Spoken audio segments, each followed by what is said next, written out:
Vamos abrir as nossas Bíblias em Provérbios, capítulo 22, verso 6. Shingen no 22章の6節の言葉をお読みしましょう。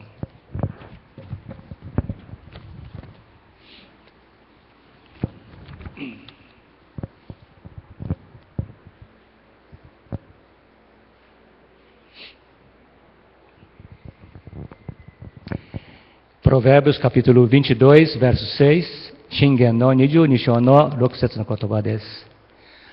Assim diz a palavra do Senhor: Educa a criança no caminho em que deve andar, e até quando envelhecer, não se desviará dele.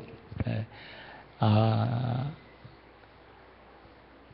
versão da Bíblia que eu tenho em minhas mãos diz: Ensina a criança no caminho em que deve andar, e ainda quando for velho, não se desviará dele.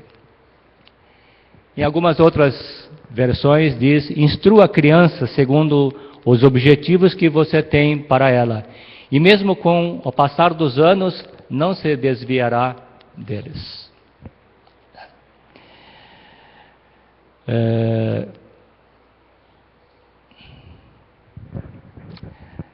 No mês de outubro, nós comemoramos o Dia das Crianças e alguns dias depois, 3 dias depois, nós comemoramos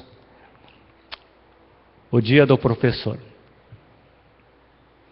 Estas datas são comemoradas em dias diferentes ao redor do mundo. No Brasil, a comemoração do Dia das Crianças teve início em... Tem ideia? O Dia das Crianças teve início em 1924, muito tempo atrás, por iniciativa de um deputado. E o Dia do Professor teve início em... Escutem, o Dia do Professor teve início em 1827, por iniciativa do imperador Dom Pedro I. Eu pensei bastante o que eu poderia falar nesta manhã. E lembrei que esta manhã teríamos o fantoche, e também em comemoração ao Dia das Crianças. E lembrei que crianças e professores são coisas que estão sempre andando juntos, né? Eu penso que não é uma coincidência, né? Dizem que coincidência não existe, mas o fato de nós comemorarmos o Dia das Crianças e o Dia do Professor, né, em datas tão próximas, é algo que deveria fazer todos nós pensarmos um pouco sobre a importância de uma criança, sobre a importância de um professor, de um educador. No mundo todo as crianças devem ou estão protegidas pelo Estatuto da Criança e do Adolescente. E tem uma convenção que trata sobre os direitos da criança, né? Esta convenção, ela foi elaborada pela Organização das Nações Unidas. Alguns desses direitos que a criança tem é que a criança tenha uma educação de boa qualidade, tenha acesso à cultura, aos meios de comunicação. A criança possa brincar com outras crianças da mesma idade, não ser obrigado a trabalhar como se fosse um adulto, né? Muitos países ainda a criança, ela trabalha como escravo, né? A criança trabalha como escrava. Eu comecei a trabalhar com meu pai na lavoura, nem lembro quando, mas era criança. Estava em idade de ir para a escola e eu estava ajudando meu pai em algumas coisas, né?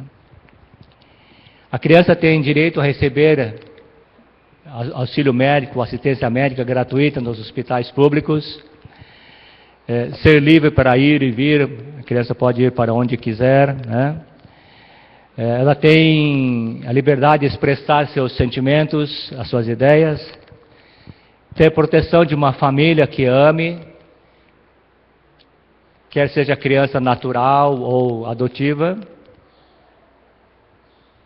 A criança não pode sofrer agressões físicas ou psicológicas por parte daqueles que estão incumbidos de cuidar dessa criança ou da proteção dessa criança.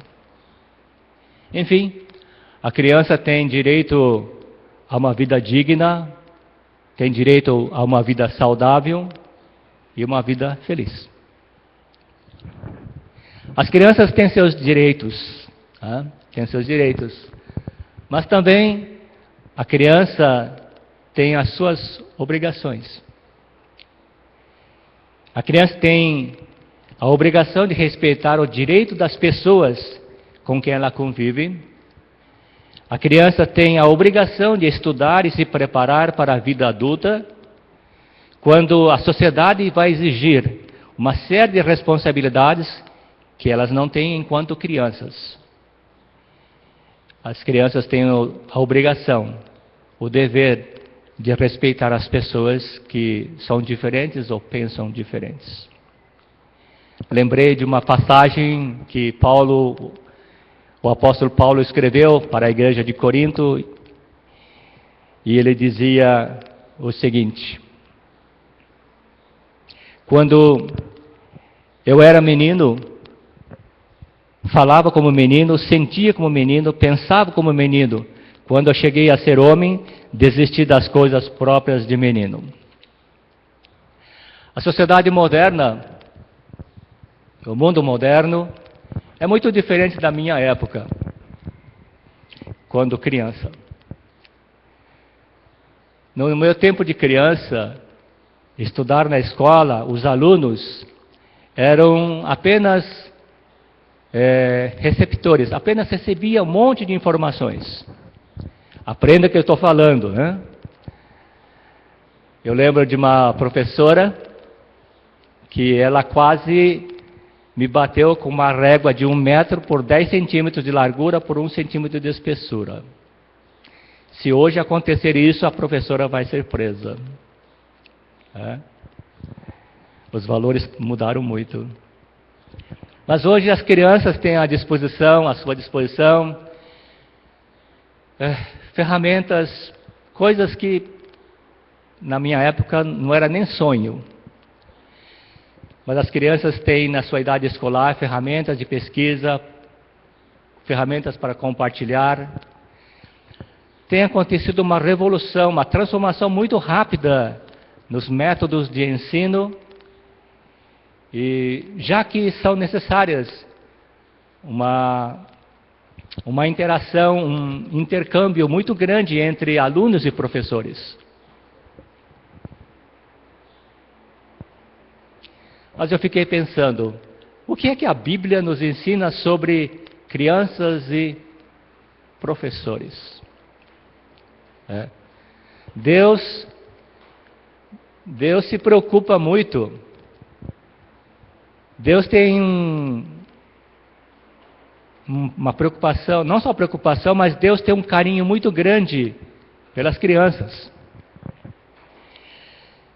Jesus foi o exemplo disso, né? Jesus nunca excluiu as crianças que vinham até a Ele ouvir aquilo que Ele tinha para falar, aquilo que Ele tinha a ensinar.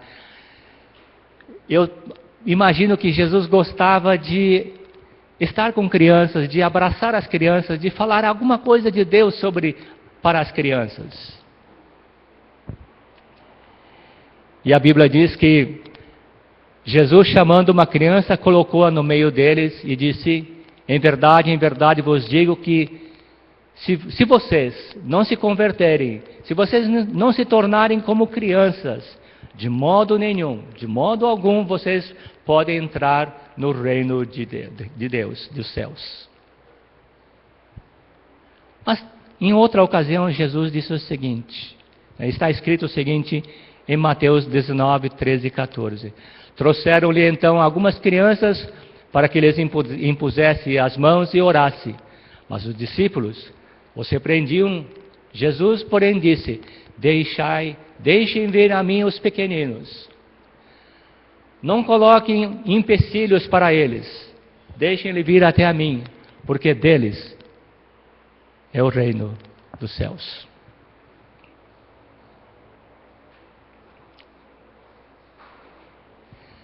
Mas Jesus também, a Bíblia também nos mostra que Deus não só quer as criancinhas, ama as criancinhas, os pequenos, mas Deus tem um carinho muito especial para as pessoas que ensinam, para as pessoas que educam.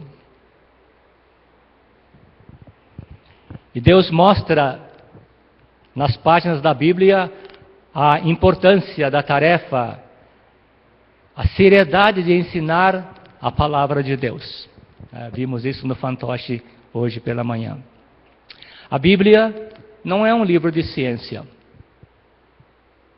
Porém, nas suas páginas, ela tem os ensinamentos sobre o caráter, sobre a moral verdadeira, sobre o caminho da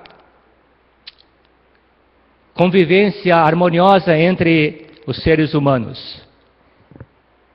A Bíblia nos ensina sobre justiça.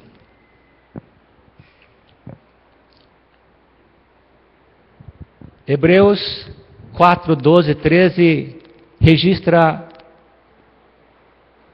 a seguinte palavra de Deus: pois a palavra de Deus é viva e eficaz e mais afiada que qualquer espada de 2 gumes.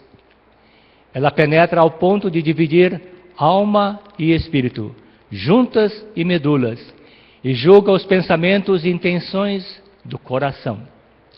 Nada em toda a criação está oculto aos olhos de Deus.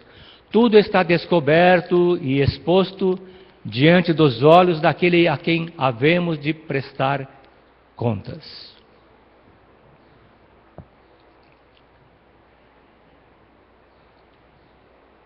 E para mostrar a importância da palavra de Deus, lá em Deuteronômio 11, 18 e 19, está registrado: gravem estas minhas palavras no coração e na mente. Amarrem como símbolos nas mãos e prendam-nas na testa. Não esqueçam, né? São símbolos, não esqueçam, vocês não devem esquecer. Ensinem as minhas palavras aos seus filhos, conversando a respeito delas quando estiverem sentados na casa, quando estiverem andando pelo caminho, quando se deitarem, quando se levantarem. Em todos os momentos da vida, ensinem as minhas palavras para que sejam gravadas na mente e no coração.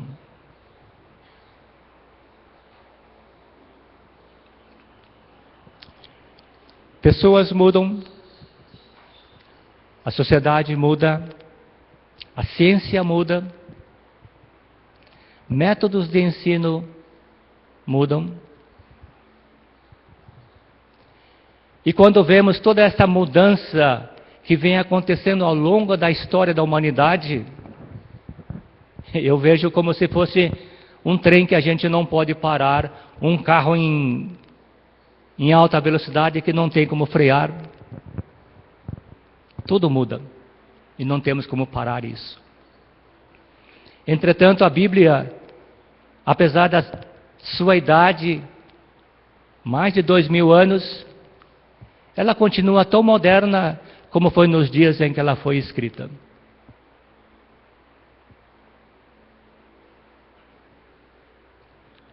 Porque a Bíblia é a palavra de Deus. E ela nos mostra que é importante nós educarmos as nossas crianças, os nossos filhos, naquilo que dura por toda a eternidade. Devemos ensinar ciência, é claro, matemática, engenharia, medicina, outras ciências, porque isso faz parte da vida do ser humano na face da terra.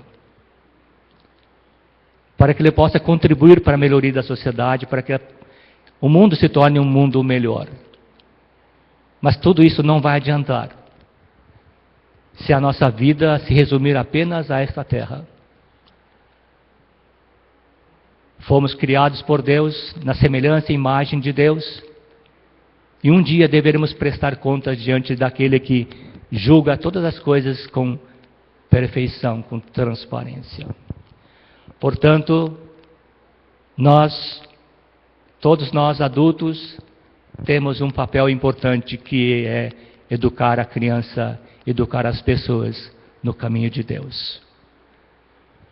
Porque os céus e a terra passarão, mas as palavras que saem da boca de Deus vai fazer uma grande diferença na vida das pessoas e vai fazer uma diferença na eternidade. Crianças, educadores, temos a nossa responsabilidade. Temos que fazer aquilo que Deus, lá do princípio, ensinou os homens que seguiam, que andavam no caminho dele, a ensinar as crianças. O papel do educador não é somente do professor que está na escola, pertence a todos nós, de educar a criança, as pessoas, no caminho da moral, da justiça, da verdade, para que o mundo nosso seja um mundo melhor. No fantoche desta manhã, poderemos ter um mundo melhor se as pessoas amarem uns aos outros. Foram estas palavras que Jesus ensinou aos seus seguidores para que houvesse a transformação do mundo. Vamos orar? Senhor nosso Deus, muito obrigado por esta manhã, por podermos estar na Tua casa, de ouvir a Tua mensagem através do meio lúdico, através das páginas da Bíblia. Senhor Deus, que nós possamos caminhar pela vida, ó Deus, confiando na Tua bondade, na Tua direção, na Tua capacitação, Senhor Deus. Senhor Deus, ajuda-nos a sermos cristãos que levem a Tua palavra, o perfume suave de Cristo Jesus, por onde quer que nós caminhemos, ó Deus. A Tua palavra nos ensina de que nós seríamos conhecidos que somos Teus, se nós amássemos uns aos outros. Senhor, que a nossa vida seja a expressão do Teu amor diante da humanidade, ó Deus. Assim nós oramos, Te agradecemos, em nome de Jesus. Amém e amém. Satoshi, por favor.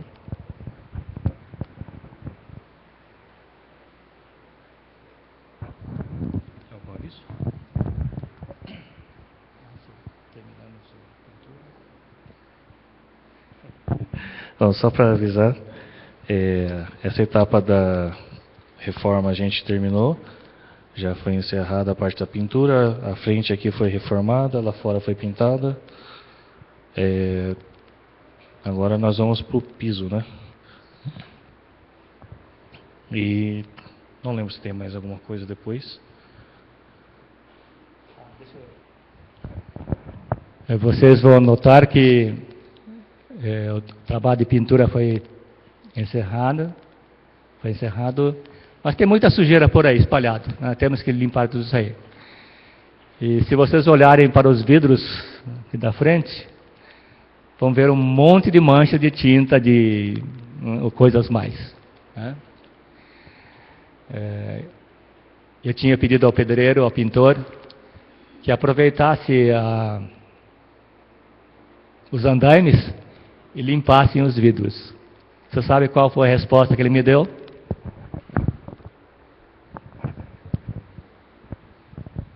Dá. Sérgio, eu gostaria de limpar o vidro para você, mas estamos com falta de água na cidade. E vamos dar um bom exemplo. Vamos aguentar um pouco mais até chegarem as chuvas e ter água suficiente nas tubulações. São palavras inteligentes, né? De que a gente precisa escutar de vez em quando, né? Vamos contribuir com a nossa parte, economizando água, né? Não deixar. É importante ter que lavar a calçada, lavar a casa, sim, mas nesta fase vamos passar um pano úmido apenas, né, e tirar o pó e deixar para lavar mais tarde, quando tiver água suficiente nas torneiras. O pastor Jorge, ele virá no segundo domingo de novembro. No primeiro ele estará no culto de encerramento do concílio, então ele não vai estar aqui conosco, mas ele prometeu estar aqui no segundo domingo. E no segundo domingo nós vamos fazer um motiore aqui. Vamos trazer um prato. Não precisa ser grande, né? Muitas vezes você, poxa, precisa levar bastante. Não, não precisa levar bastante, não. Um prato que seria suficiente para vocês comerem. E depois a gente reparte, né? E se faltar, dividimos o que nós temos, né? E comemos, né? Não precisa, ninguém vai morrer de fome porque deixou de comer um pedaço de picanha, um salmão grelhado, né? Ninguém vai morrer por causa disso, né? Mas vamos fazer isso, né? O importante é estar todos juntos, conversando, conhecendo um ao outro. Satoshi é seu. Satoshi, você fez uma falta muito grande domingo. Você fez uma falta muito grande domingo.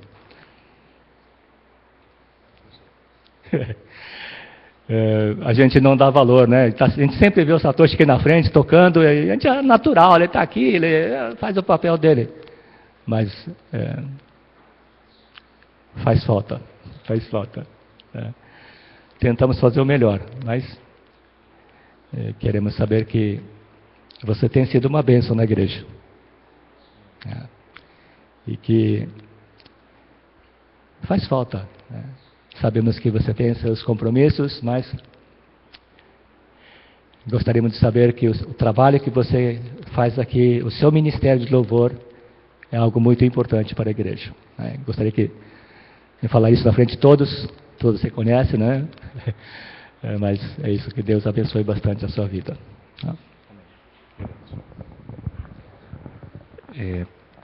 Só lembrar que o Sérgio falou bem, né? Nossa cidade, e não só Campinas, mas várias cidades estão com falta de água. Então, não deixe de orar para que Deus mande chuva. Já, não sei se vocês estão sabendo, mas tem muitos movimentos, muitas igrejas já em campanha de oração mesmo para chover, porque eu não sei se a casa de vocês está assim. A minha o meu prédio já está com racionamento de água já. Estão cortando água aleatoriamente, né?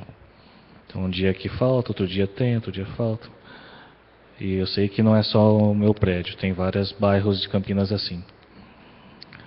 Então, continue orando durante a semana, para que Deus possa ter misericórdia de nós, né? E mesmo com a nossa falta de sabedoria, de uso irregular, que Deus tenha misericórdia de nós. Semana que vem, culto normal, às 9h30 temos EBD. Às 10h30 o culto, quarta-feira é reunião de oração, às 7h30 aqui. Se não esqueci de mais nada, era isso. Okay? Vamos nos pôr de pé para orar ao Senhor? Deus querido, obrigado pela Tua palavra, obrigado, Senhor, pelo Teu amor e por estar aqui conosco, Senhor. Peço que o Senhor possa abençoar a semana de cada um que está aqui. Abençoa nossas famílias, ó Pai, cuida da nossa saúde. Cuida, Senhor, dos nossos entes amados, e que nossos vizinhos, amigos, colegas possam ver a Tua luz brilhar em nós e possam ser atraídos por essa luz, Senhor.